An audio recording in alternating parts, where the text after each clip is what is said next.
Harry Logan had died in a car accident. It hadn't been his fault. He had been traveling the speed limit, obeying the road rules as he did every time he found himself behind the wheel. But as many road rules as there are, they don't stop a semi-trailer from not being able to brake and slamming into a hatchback at 50 miles per hour. It had been raining that day, he remembered. Where he was driving to? That was not part of the memories, if you could count them as such. But he knew he had been going somewhere important. Probably some kind of meeting to do with the company he owned, he suspected. At first, he didn't know he had been dead.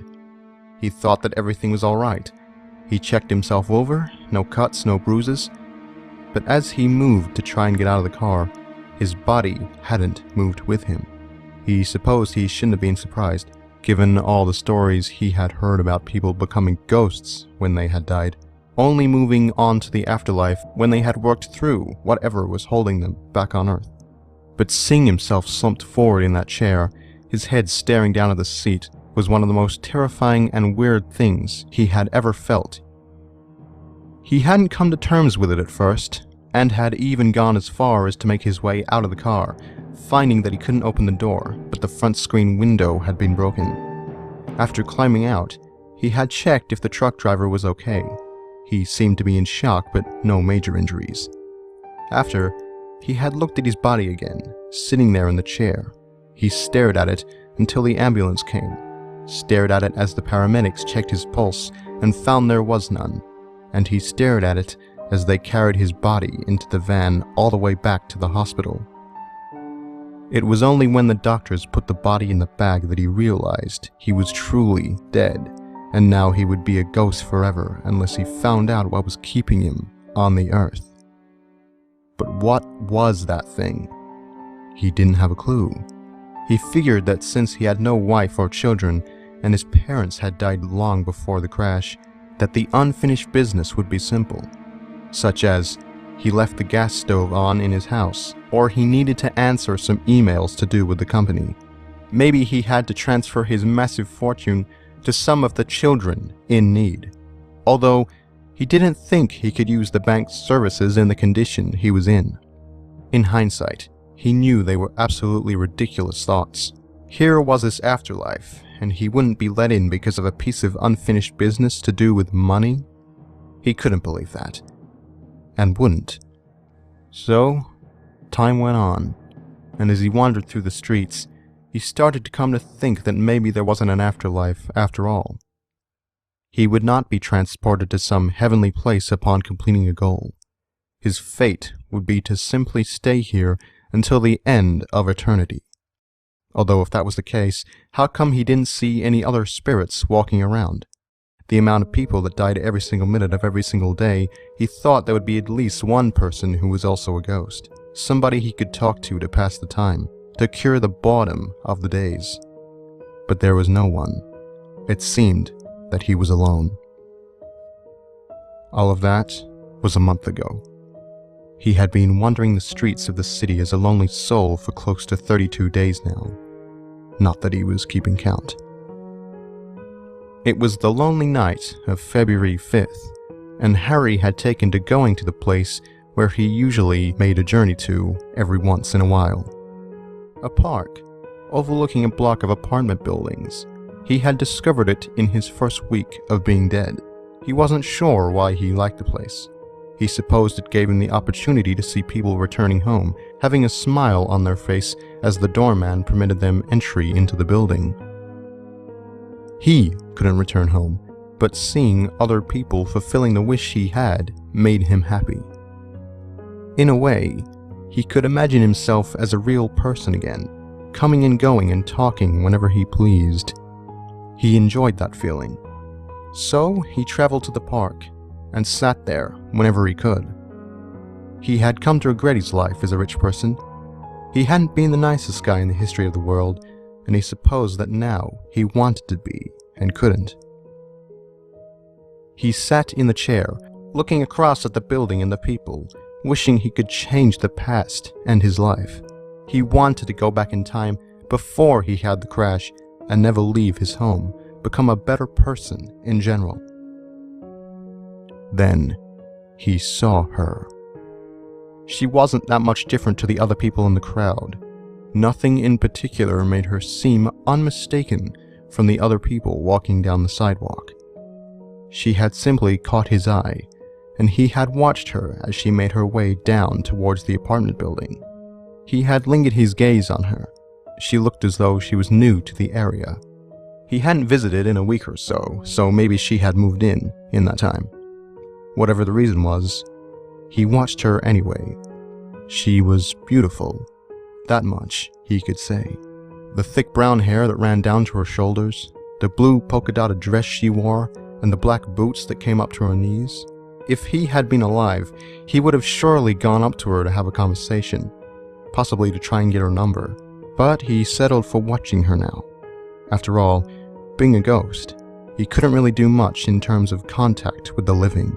Even if he tried, it would probably end with her being scared, thinking that somebody was watching her. That was something that he had come to learn over the month that he had been dead. If he stared at somebody long enough, they would know, somehow, that he had been looking at them. One of the senses scientists hadn't taken into account, he guessed. It didn't matter much anyway. He couldn't get the word out to them one way or the other. He watched her as she made her way past the doorman and across the road to the next section of buildings. And when she disappeared behind a bush in front of him, he looked away, not bringing his eyes back to the building, but instead focusing on the brickwork on the ground in front of him. His thoughts turned to sadness, and he would have gone into another mood of feeling sorry for himself if he had not heard a rustling in the bush not too far away from him. Before too long, a figure had emerged and was standing next to him, looking over in the direction in which the girl had walked off to. He was a junkie. Harry could pick it straight away. The bags under his eyes, the pimples all over his face, not to mention the needle marks up his arm. The guy had obviously just had the ice trip of his life minutes before, and was now emerging back into the real world, wondering where his next hit was going to come from. Harry cursed. Here he was, trying to at least enjoy his night a moderate amount, and along comes some junkie. He went to get up from the chair, to walk off to another area where it was populated, but when he heard the man speak, he sat back down. The junkie's words were disgusting, said in a tone save for the few in this world that believed the wrong to be the right. The scum of the earth. The criminals. She looks tasty.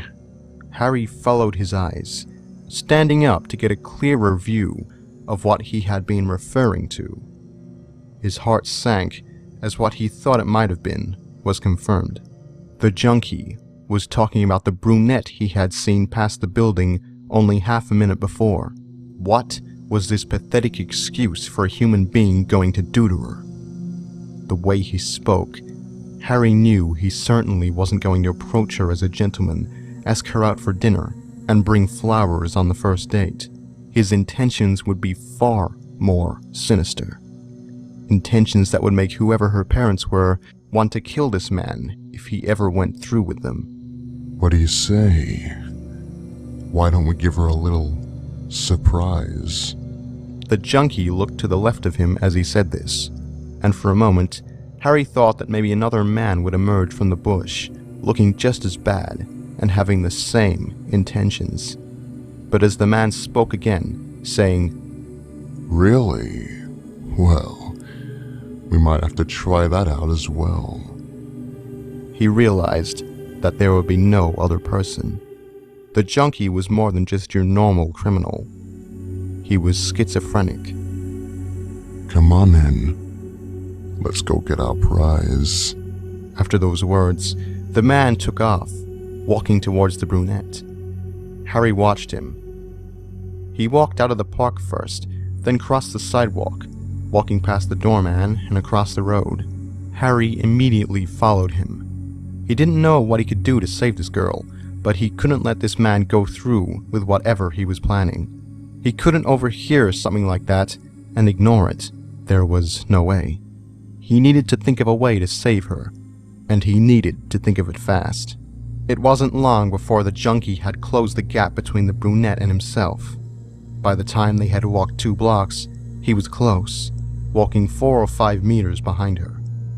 Harry figured he was doing this to avoid suspicion, although he knew if the woman looked behind her, she would immediately pick up on what was going on.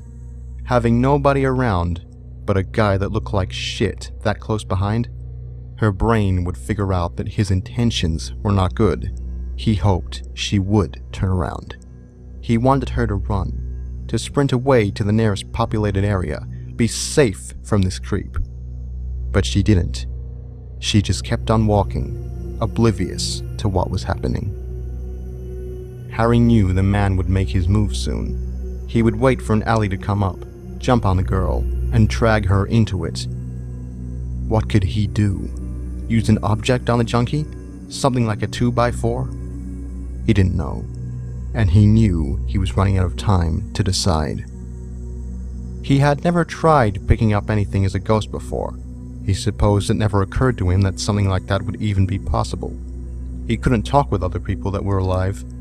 Wouldn't that same rule apply to objects as well? Wouldn't his hands simply pass through them?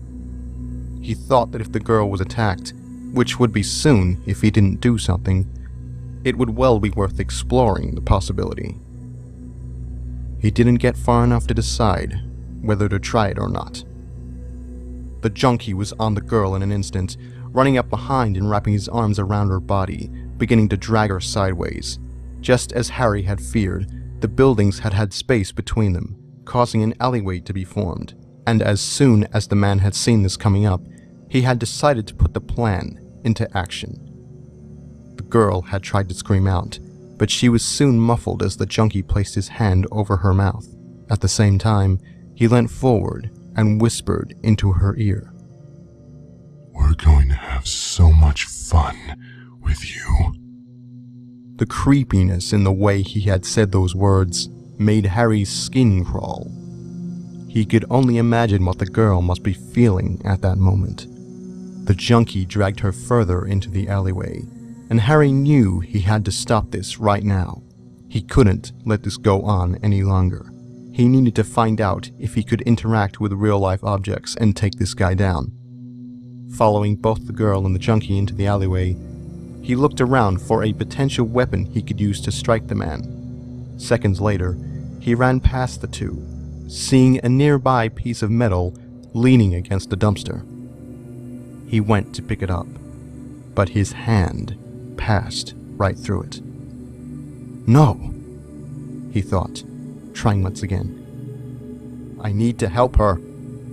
But however many times he tried to grab the object, he failed each and every one.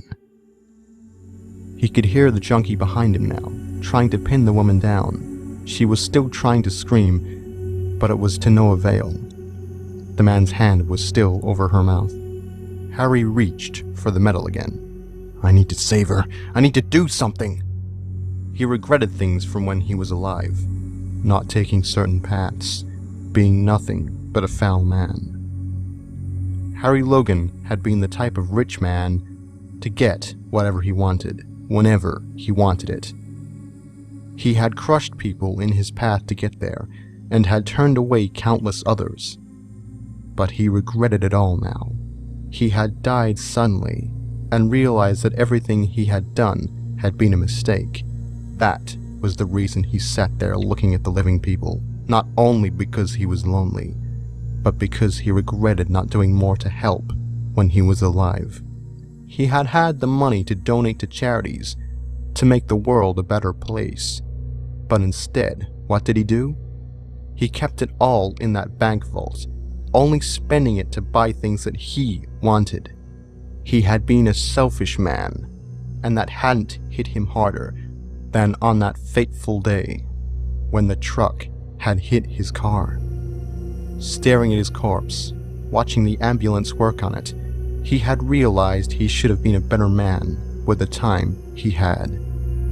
He thought that maybe that's why he was doomed to this life. Whoever was in charge had seen fit to sentence him to an eternity of loneliness. He could see the people living, but he could never talk to them, never make a connection, because whenever they had tried to make a connection with him, he had turned them down without nothing more than a moment's thought.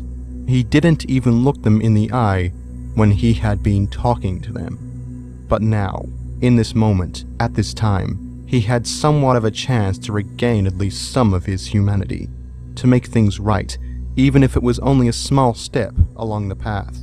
If only he could pick up this piece of metal. Come on, baby, I know you want it. Don't fight me. The junkie had pinned the girl to the concrete now. Maybe afterwards we can go on a date. Just the three of us. Have a bit more fun. What do you think?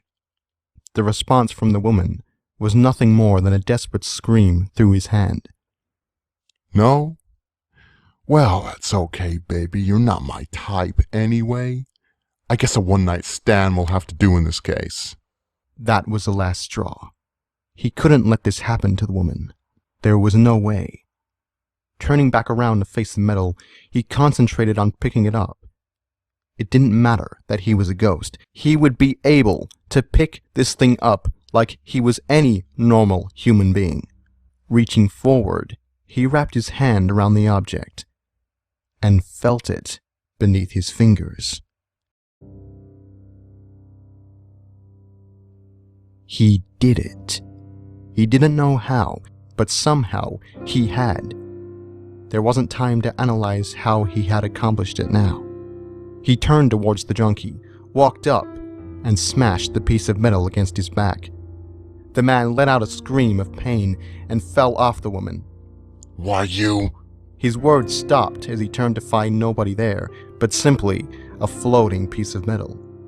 Harry raised it again, stepping towards the man, but the junkie backed up, pinning himself against the building behind him. What the hell is this? He turned to face the woman. What are you? The woman was speechless. She was just as surprised as the junkie was. Not talking, huh? Well, I'll make you talk. He dived towards the girl, but before he even got close, Harry smashed him with the metal again. A large crack of breaking bone could be heard, and the junkie fell over, holding his nose as blood poured from his face. You broke my nose. He no longer spoke after that, but rather backed away from the woman gasping with horror. It wasn't long before he turned and ran, sprinting away from the alleyway and down the road. It was a couple of seconds before the woman got up off the ground. Harry dropped the metal, and the sound of it clanging echoed through the alleyway. The woman didn't say anything. She just simply stood there, watching the piece of metal. Then, all of a sudden, a thin smile crossed her face, and she opened her mouth. I don't know what you are, but thank you. After that, she walked out of the alleyway, continuing in the direction she had been going. Harry followed her, stopping when he reached the sidewalk. As she walked off, he smiled. He hadn't been able to do anything in real life, and he was condemned to an afterlife of not being able to speak to the living. But he had managed to fight off this criminal. He had finally done something more than think of himself for a change. He could protect people, save them from those who could do them harm. In a way, he was an angel now, a symbol for those in need, a guardian angel.